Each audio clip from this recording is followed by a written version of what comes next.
Go, Sego. My name is Deganawideh. That's my Mohawk name for he who lives in two worlds at the same time. And our title, our story is Deganawideh, the Mohawk great peacemaker for the Haudenosaunee as well, a visionary leader for our time and all times. Just before I get into our true story about Deganawideh, it's important to note that as sacred and beautiful a man as he is, of course, it's always about the message of the great law of peace that comes through all the spiritual masters at all times, in all cultures, and all places, and has for tens of thousands of years. Each one of these great spiritual and social leaders are actually emanations of the divine light. They're emanations of the Christ consciousness, if you like. Who is Deganawideh and where was he born?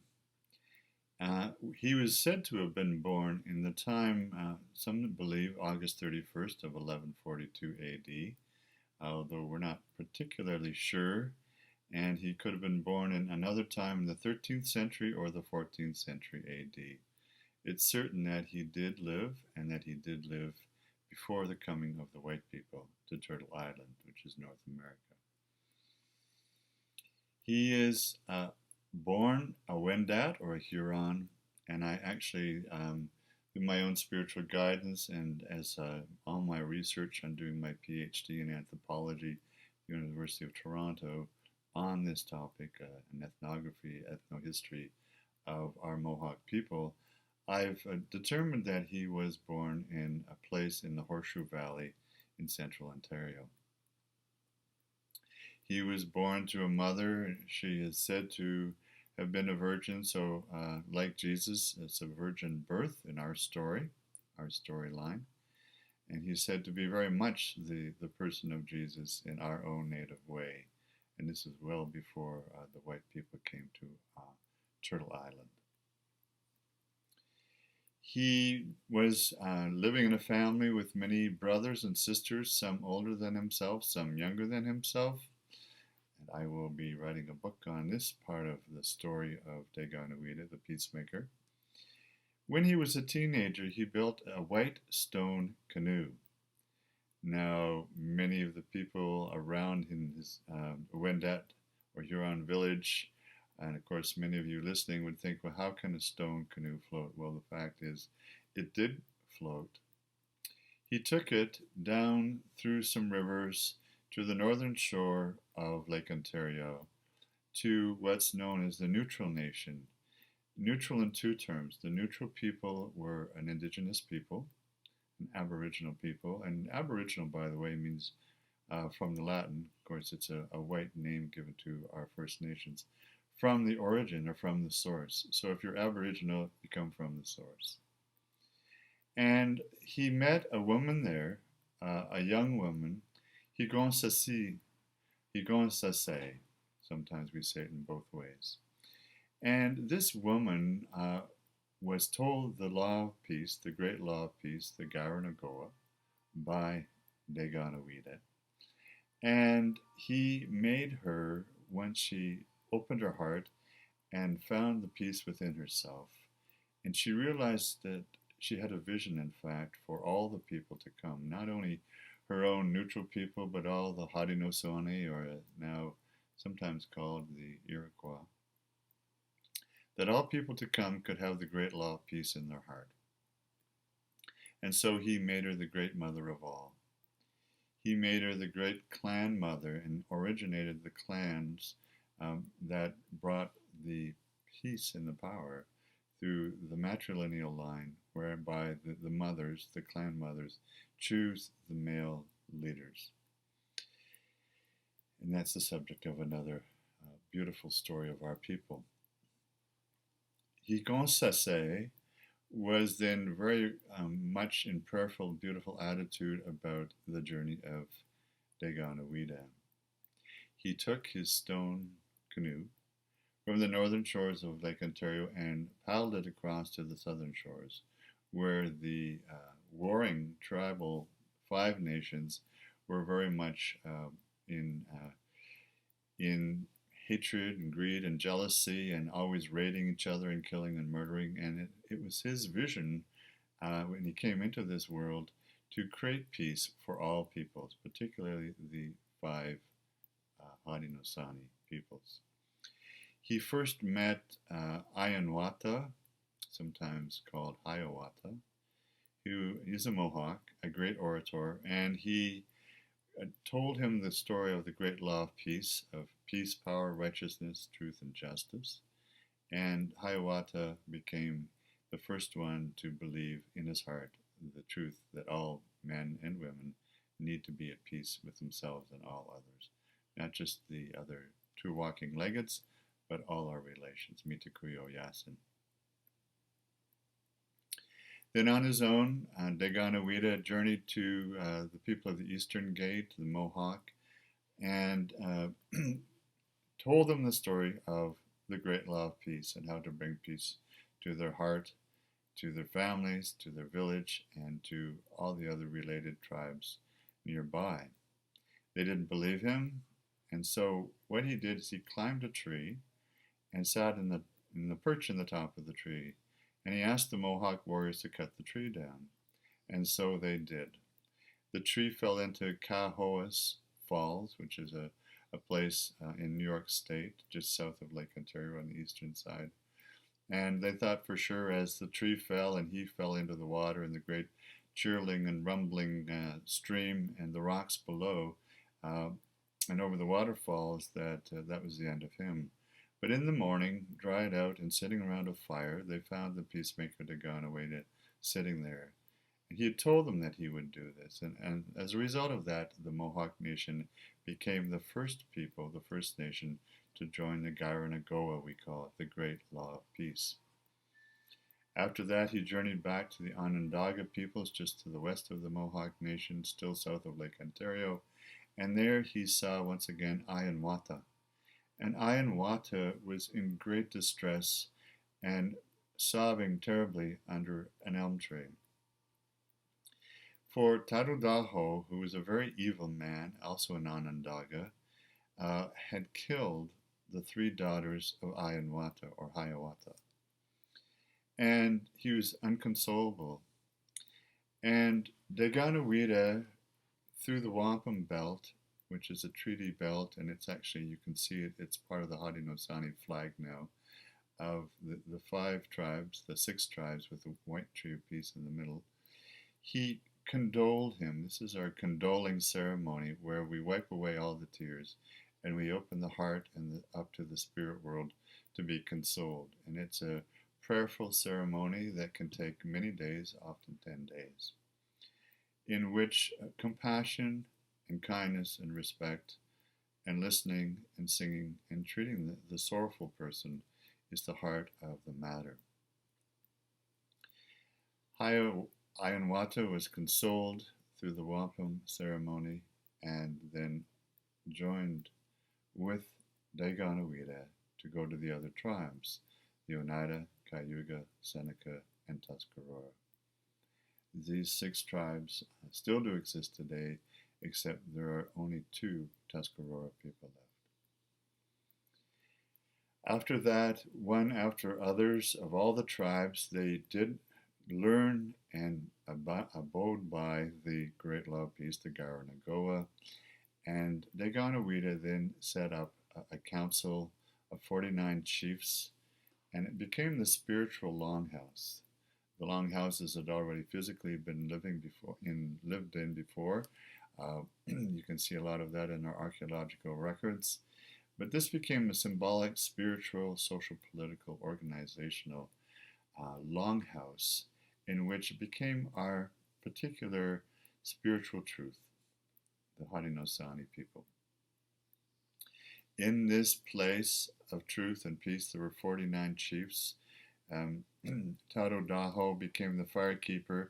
The 49 chiefs had sung the High song to comb the snakes out of his hair, we say, which is comb the evil thoughts out of his mind, and to open his heart to peace and love and compassion, and take away the revenge and the jealousy and the hatred and the murder in his heart and his feelings.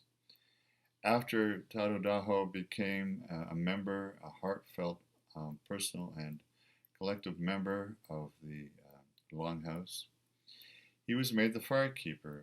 It's always important to raise up those who have been put down and give them a place of prominence and responsibility. And so Tadodaho became the firekeeper. All the 49 chiefs from the 6 nations then became equal in value. They were given the deer horns, we say, to show that they are peace chiefs. And the council still lives today here in the 21st century. The other symbolic and meaningful, purposeful aspects of the Kayenerehkowa, the Great Law of Peace, of course, it is all written down. You can see this. It's all available online in Mohawk and our First Nations languages and in English. Was the White Tree of Peace. The White Tree of Peace is the white pine tree, if you like, which grows in eastern Turtle Island. And on top of the White Tree of Peace is the eagle, perched on the top of the White Tree of Peace. But before Deganawideh put the eagle, the spirit, the great spirit, the creator, on top, to look in all directions for peace and to maintain and keep and guard the peace, he symbolically pulled up the great tree of peace, which is a very tall tree, a big tree, and underneath the tree he buried all the hatred, greed, and jealousy of all the men and women and children, and buried the hatchet, so to speak. That's a common phrase we still use today. Buried the war axes and hatchets and clubs. And then he replaced the tree on top of these and buried them in the ground to stay there forever and ever for the rest of the time on planet Earth. And there were 4 white roots of peace that came out of the bottom of the white pine tree of peace. These roots went to the east, the west, the south, and the north. And they are always guarding the peace by holding it strong on the earth.